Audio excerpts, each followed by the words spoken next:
Chapter 1. The Ice Maiden. Year 3780 of the Black Cloud calendar. March 15th. Weather. Black cloud density S. As the sun rises above the horizon, the once vibrant blue planet, vivid in memory, now belongs to the past. Before my eyes lies only an atmosphere as dark and lustrous as pearls, rendering it unimaginable that any living being could survive in such a world. This is the price humanity pays for pollution, for warfare, for slaughter, and for greed. However, it is not the wealthy or those in power who bear the brunt of this cost, for they dwell above the black clouds. Thanks to advancements in technology and the tireless efforts of nearly 200 million laborers over 50 years, humanity, before its self-destruction, constructed a colossal celestials space station encircling the Earth at a near orbit, extending a staggering 6,500 kilometers. This architectural marvel, akin to a new Great Wall of Steel, is supported by 108 orbital elevators connecting it to the Earth. It is named the Ring of God, truly a paradise that stands beyond the clouds. All major conglomerates and the United Government have established their unique jurisdictions here. Among them, the most distinguished is undoubtedly the Overlord conglomerate, which employs 27 million individuals and controls 30 of Earth's energy enterprises and 50 of the cosmos. See Expansion Fleet. Even the bureaucrats of the United Government must heed its influence. The chairman of this colossal entity, Gu Xian, is busier than the president of the United Government. Some junior managers begin to schedule appointments with him at the age of 20, only to have the opportunity to meet him when they retire at 60. Yet today, he stands prominently before the cosmic port of the Overlord Group, located in Zone A of the Divine Ring. Clad in a pale, white spacesuit, anchored in the zero-gravity expanse by a gravitational adhesion system. Surrounding him, the bustling cosmic port has momentarily ceased its operations, which typically number in the tens of millions per second. Every corner is occupied by warriors brandishing ion beam weaponry, their readiness akin to a steadfast bulwark against any impending meteor, ensuring not a speck of dust shall alec. HT upon Gu Xian's shoulders, facing the rising sun, Gu Xian gently sighs as he glances at the countdown clock displayed on the holographic screen at the corner of his vision, its numbers ticking away in steady rhythm. After waiting for 6 months, I have finally returned. Since assuming control of the Overlord Group at the tender age of 15, Gu Xian has never felt as exhilarated as he does today, akin to a child eagerly anticipating a long desire. Christmas gift, a smile of excitement inadvertently gracing his lips. The role of Santa Claus is embodied by the Overlord Group's Mars Pioneer, a resource extraction vessel that, illuminated by the brilliance of solar flares, glimmers in the cosmos. TS silver hull appearing as though gilded in gold, radiating a dazzling light. Esteemed Chairman, the A-Zone port has been cleared, and the group's special transport team of 240 members stands ready. The captain seeks to inquire about the classification and type of the cargo to ascertain the safety of the transportation method. Humbly inquires a guard, bowing respectfully. Level? Type? How should one define it? Gu Xian smiled. It is the origin of all power and the root of the world's demise, yet it embodies my aspiration, the dream of conquering Tho. Naverse. Gu Xian had never engaged in such lengthy discourse with subordinates, nor did he expect them to comprehend his words. Simultaneously, aboard the approaching Pioneer transport ship, the crew was enveloped in a euphoric atmosphere of self-satisfaction. They were acutely aware that the cargo, which the chairman eagerly anticipated, would soon be transported back, promising them lavish rewards, promotions, and elevated statuses, airing them to the pinnacle of their lives within mere moments. Amidst this relaxed ambience, no one noticed a short-haired girl clad in a form-fitting spacesuit, her 36D figure navigating through a throng of inebriated crew members, Aravinga. The entrance of the lowest cargo hold. Stop. This is in level restricted area. No unauthorized personnel are permitted entry. Produce your identification. The speaker was none other than a quadrupedal laser tank, operated by a driver and equipped with a 360-degree omnidirectional laser pulse cannon for 12-barreled heavy artillery, Y guns, and 2 magma-level flamethrowers, capable of obliterating a small town in an instant. Identification? Apologies, but it seems my employer neglected to provide me with such documentation. The girl, savoring a galaxy lollipop, smiled as she unzipped her space suit, revealing her body inch by inch, causing the driver of the armored vehicle to salivate instinctively. Yet, within mere seconds, that primal urge was swiftly supplanted by a surge of fear. The girl revealed a body that was nothing less than a pure, obsidian mechanical prosthetic. In this era of advanced technology, humanity has long pursued the pinnacle of strength and the perpetuation of life, leading to the development of a method to merge the human body with machinery. However, an excessive reliance on mechanical prosthetic components can cause one to lose their essence, succumbing to a condition known as prosthetic syndrome, which, in medical terms, is deemed akin to brain death. Consequently, the modification of mechanical prosthetics has always been stringently regulated, restricted to no more than 30 of the human body, a mandate that even the military must adhere to. Yet, the individual before us possesses almost nothing human aside from her head. Her level of mechanical augmentation exceeds 90, rendering her little more than an biomachine. In all the world, there exists only one such extraordinary and visually striking transformer. Phantom Jean. The driver could not help but utter this name, the most fearsome creature on Earth. When hired by merchants, she was a spy. When contracted by the military, she became the angel of death, and when she acted of her own accord, she was the nightmare of all living bay. NGS. Little one, you recognize me? As a reward, I shall grant you a swifter demise, Jean said, playfully sucking on a lollipop with a dimpled smile. And what of Jean? Dare to touch the goods of my overlord group, and you shall find yourself with no path but to death. The driver unleashed a barrage of laser pulses, with dozens of crimson beams erupting from the turret of the quadrupedal war machine, resembling the chaotic sweep of laser lights in a ballroom. Yet, unlike mere spectacle, everything they touched was meticulously severed. Even a 30-centimeter thick titanium alloy floor was charred with deep scars, and even the voluptuous form of Jeanne d'Arc was no match for their ferocity. Strangely, Jeanne moved forward with a dancer's grace, skillfully navigating through the storm of lasers, elegantly executing a split as she glided to the underside of the war machine. NE-12 barrels of the God of Thunder artillery emerged from below, rotating to lock on her head as they began their warm-up. "I am done playing," she declared, crushing the galaxy lollipop between her teeth.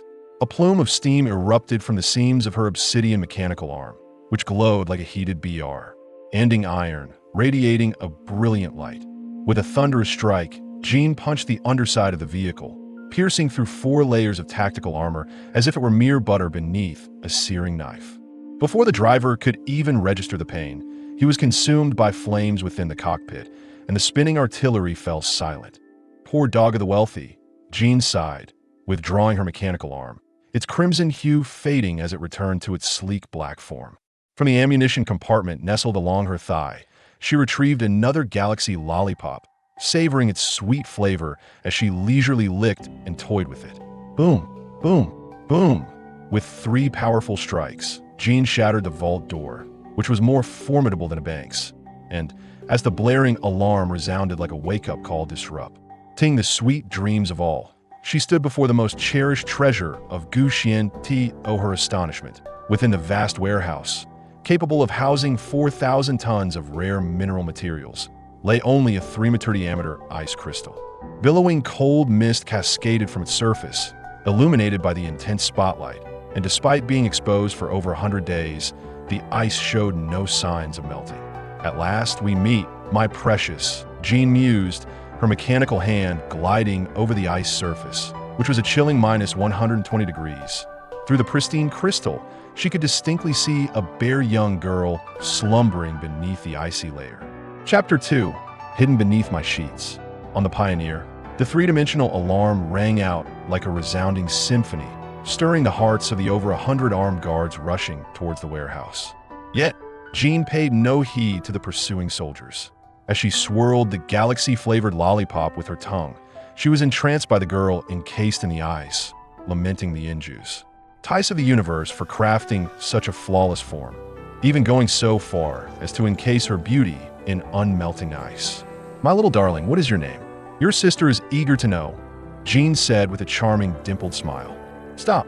Instead of the girl, a screen illuminated behind her, revealing Gu Xian, whose strikingly handsome and resolute face resembled that of an ancient Greek sculpture, appearing in the center of a display. Jean, name your price. Oh dear, is that not our most revered antique?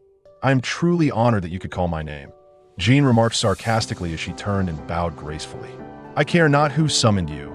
I shall offer tenfold the price, Gu Xian declared, his resolve unwavering and devoid of negotiation. The price of antiques always makes one's heart race with excitement. Jean flirtatiously caressed her metallic chest. Alas, I possess no heart money, truly cannot sway me. Do you desire power? I can grant you dominion over a city, allowing you to reign as an emperor above all. Emperor? That sounds delightful, yet I must decline. Clearly, my employer has promised me a reward beyond your means. Jean rejected. You, a mere mechanical insect, truly believe that pilfering my possessions will allow you to witness the light of tomorrow. The Overlord Group will annihilate you, eradicating everyone you know. Even your neighbor's dog will meet a gruesome end. Gu Xian's expression twisted into a snarl. The sun? Surely, esteemed antique, you have spent too long under the ring of God and forgotten that beneath our skies, who can behold the sun through that shroud of darkness? My employer has pledged to grant me a new world. Can you offer such a thing? As she spoke, Jean strolled to a nearby control panel and stood poised. Wait, what do you intend to do? Gu Xian asked, a hint of panic in his voice.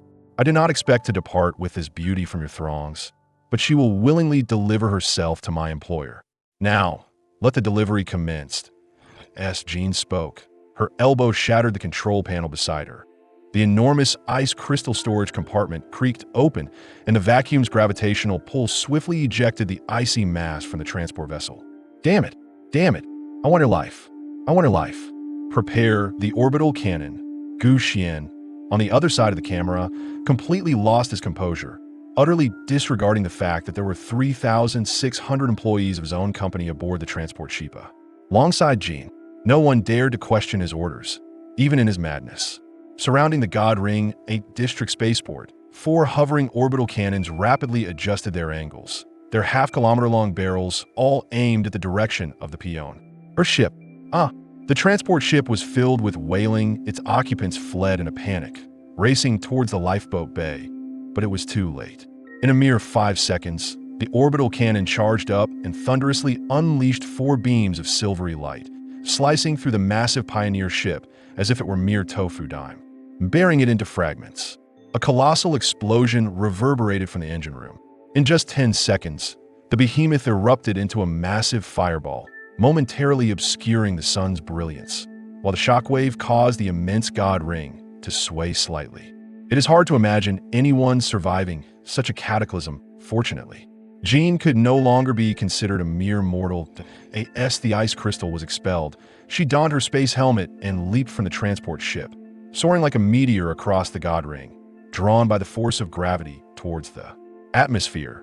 Gazing at the crystalline entity soaring through the atmosphere along its predetermined trajectory from several kilometers away, she felt a sense of reassurance, knowing her companion would take over the crystal upon its descent, thereby concluding this transaction. However, at that very moment, Jean suddenly noticed that the girl within the crystal had opened her eyes as it ignited with friction in the atmosphere.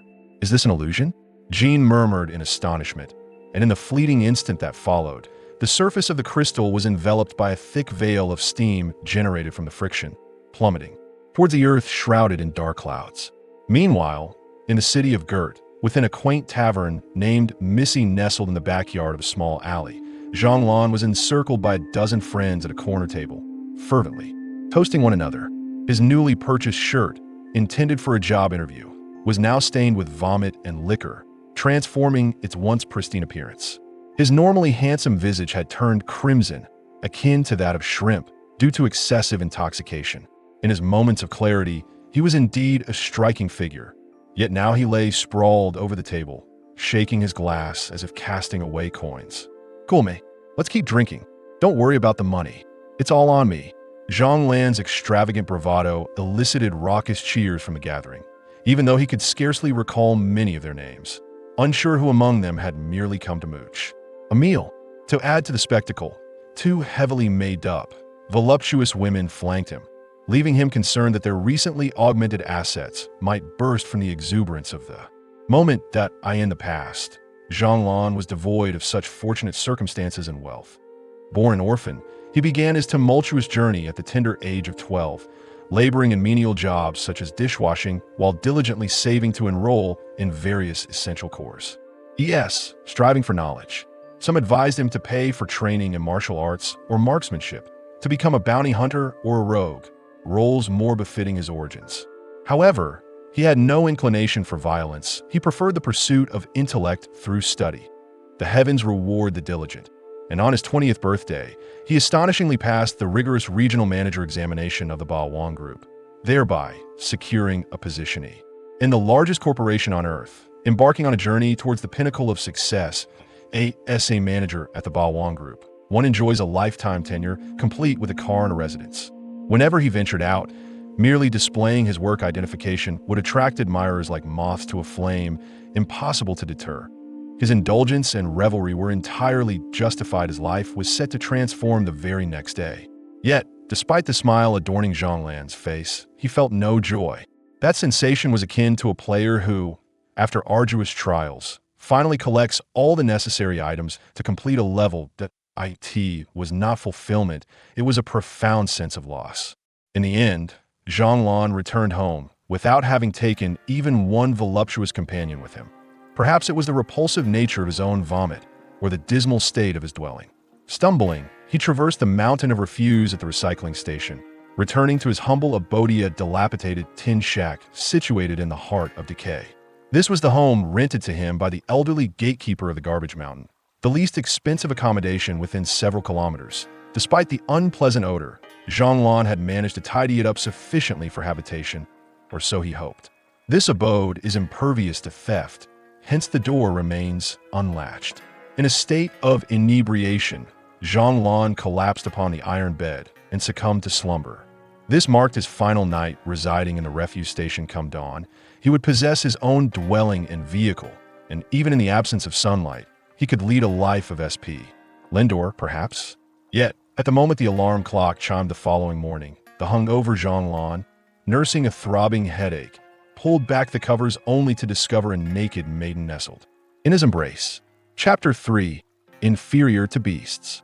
Zhang 20 years of age, a virgin perhaps still, resides in a desolate waste disposal facility, devoid of power or influence. Just yesterday, he had triumphantly passed the ultimate interview for the position of regional manager at the Bawang Group, and his fate was destined to shift from this day forth. However, the transformation before him was rather abrupt, was it not? Zhang could not recall the events of his inebriated return, nor did he remember the presence of such a lovely lady during his dining and drinking escapades. She appeared genuinely exquisite, blushing. Her alabaster skin bore no blemishes, her physique taut and well-defined, her contours reminiscent of a masterpiece crafted by a master painter. Though her curves were modestly petite, they aligned perfectly with Zhang preferences. Alas, gazing for too long, Zhang found himself bleeding from the nose. Surely, this was a mere consequence of his hangover? It was certainly unrelated to the alluring figure before him or the unexpected tint that had arisen. Absolutely. What should I do? Is payment necessary? What if she reports it to the authorities? What if she wishes to marry me? What if I fall ill? Should I seize the moment for another encounter? Zhang mind raced with 100 questions and answers within a fleeting second, each swiftly dismissed. As a professional analyst, he possessed the efficiency of a computer program, adept at unearthing the genuine answers amidst the most intricate dilemmas. He took a deep breath and surveyed his surroundings, realizing his shorts remained unremoved. His bright eyes indicated that he likely had not lost his virginity last night, damn it. Furthermore, the absence of any female clothing in the room suggested that she had not returned with him otherwise. In this lawless third federal city, she could not have navigated any alleyway unscathed. Sunlight streamed in, illuminating the silver hair of the girl who lay soundly asleep, casting a dazzling glow reminiscent of silver. Wait, when did a skylight appear in my home? Zhang looked up to find a gaping hole in the iron-wrought ceiling, as if the girl had fallen from the heavens. Could it be that God, sensing his solitude, had sent an angel to comfort his lonely spirit? If that were the case, he should not squander such divine goodwill, seizing the moment. No, no, no. How could Zhang Lan be such a despicable person? Clearly, the young woman before him was in a state of unconsciousness. Before he could finish his thoughts, he noticed the girl, with her eyes barely open, had instinctively wrapped her delicate arms around his waist, burying her face snugly against his thigh, perhaps seeking warmth. Alas, Zhang Lan, a rational battleship, was about to be sunk by instinctive cannon fire. In such a moment, a man is destined to do but one thing. Zhang Lan threw caution to the wind. He hurriedly pulled the blanket over the girl, ensuring she was warm, and turned on the room's heating. How I am not as good as a beast, if not for the fear of pain, Zhang Lan, embraced by the girl, would have loved to deliver 666 resounding slaps to himself. At that moment, the girl softly opened her hazy eyes, slowly sitting up, allowing the blanket to cascade down her silky back. Her pair of cerulean eyes sparkled like precious gems. Zhang Lan felt his heart nearly melt in this world shrouded in darkness. Where could one find such pure and pristine eyes? Hello. My name is Zhang Lan. It seems you have fallen into my home. Zhang Lan had never introduced himself to a girl while nestled in bed, feeling somewhat awkward. The girl seemed unable to speak, her blinking eyes fixed on Zhang Lan, even reaching out to touch his face. Is this really happening? The thought was exhilarating. The girl was so proactive. However, that technique, beautiful, what are you doing? Zhang Lan could not comprehend what the girl intended, as she turned his head this way and that, lifting his eyelids and prying open his mouth. Although he had never engaged in such intimacy, he could only assume this was not the usual foreplay. When the girl's hand grazed Zhang Lan's chest, her eyes lit up, and she suddenly lunged forward, tilting her ear to listen to the rhythm of his heartbeat. The rhythmic pounding of the girl's heart echoed with an exhilarating intensity, and as she listened to that sound, she felt herself drifting back into a blissful slumber. I must say, my dear, you are truly testing my restraint, Zhang Lan exclaimed, unable to resist the alluring fragrance that enveloped the girl. In a moment of urgency, he gently pushed her away and rummaged through his meager collection of shirts and trousers, presenting them to her. The girl appeared entirely perplexed by the delicate fabric, tugging at the sleeves in an attempt to fit it over her head, yet failing miserably. I am utterly at a loss with you, Zhang Lan sighed, stepping forward to his sister, taking on the roles of both father and mother as he dressed the petite girl, who stood at a mere 160 centimeters, in his oversized attire, which seemed rather ill-fitting. Listen closely. Can you comprehend my words? Zhang Lan grasped her shoulders firmly. What is your name? The girl replied with a smile. A name? What language do you speak? Is hardly a name. Zhang Lan felt his patience waning. The girl beamed even brighter. Very well. Let us converse a little longer. I fear you may soon be in a frenzy. It seems you must have injured your mind during your fall. I shall escort you to the local authorities. Zhang Lan sighed, quickly changing into his own clothes before leading dancing Snow out into the world. Every individual deserves a name, and the girl beside him is no exception. It is a vital distinction that separates humanity from beast, yet in this age of darkness, many live in a manner worse than that of animal. Zhang Lan affectionately referred to the girl as Wu Shui, for her voice often resembled a gentle whimper, and her skin was as pristine as freshly fa. Lin Snow. In this sunless world, her smile radiated warmth akin to the sun, shimmering under the glow of the streetlights. Her curiosity knew no bounds, whether it was the refuse bins on the street or the drunken man slumped beside them. She would approach and examine them with great intrigue. While such curiosities could be deemed harmless, attempting to touch a stray dog covered in festering green sores was an exercise in folly. Hey, you mustn't touch it. Come on, quickly, Zhang Lan exclaimed, pulling Wu Shui back and scaring away the repugnant dog in the process. Wu Shui looked at Zhang Lan, perplexed. Do not touch. Never approach stray animals on the streets. They consume anything, sometimes leftover food, at times even the deceased, and most alarmingly, they might ingest discard. Denuclear waste. They have mutated and carry radiation. It is imperative you do not touch them, or you will face dire consequences. Zhang Lan spoke with the earnestness of a caregiver imparting wisdom to a child. Wu Shui responded with a radiant smile. Did you truly understand? Zhang Lan furrowed her brow in skepticism. Wu Shui nodded earnestly. Good child, let us proceed. Zhang Lan took Wu Shui's hand, intending to move forward, but Wu Shui halted, refusing to budge. "What is it?" Zhang Lan inquired, puzzled. "Woo, woo, woo, woo, woo, woo." Wu Shui glanced at her stomach, then at a nearby noodle shop specializing in fried sauce noodles. "Are you hungry?" Zhang Lan finally grasped Wu Shui's meaning with clarity for the first time. The Dajiangbing, a ubiquitous and economical delicacy of this era and city, serves noodles crafted from genetically modified, regenerated rice flour. In stark contrast to the pure, organic fare favored by the aristocracy, its texture resembles that of plastic. The fried sauce utilized by these humble establishments often contains meat scraps of dubious origin, greasy and reeking of rancidity, necessitating an excessive amount of soy sauce to mask the flavor, rendering it exceedingly salty. Only those residing at the lowest rungs of society, along with Zhang Lan, would frequent such places, yet Wu Shui finds joy in the experience.